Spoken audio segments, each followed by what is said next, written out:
Question 4, and what should be some simple expansion of algebraic expressions. So in this one you've got 3 multiplied by this bracket 2 plus t. So that means you've got 3 of the first part and also 3 of the last part.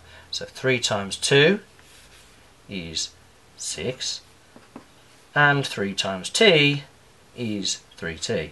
So it's 6 plus 3t. Part B.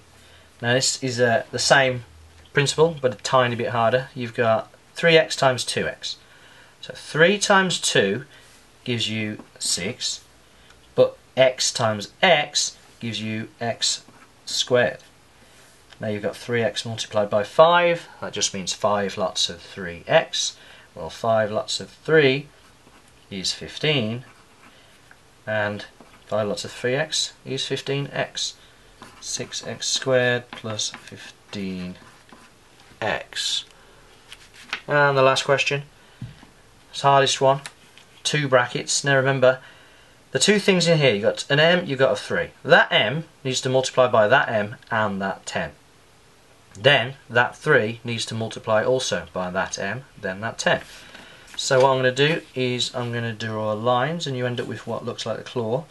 So m times m, and always write it down, you get m squared. M times 10 is 10m. Then you got 3 times m, which is 3m. And you got 3 times 10, which is 30. Don't add them together, it's not 13, it's 30.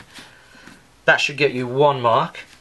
The last bit is because you've got 10m and 3m, so you need to bring those together to give you m squared plus 13m. So now you've added, but you still got 30 on the end. You don't add the 30 to those because they've got m's, and you don't add m's to m squareds. M squareds all stay separate whenever you're adding together.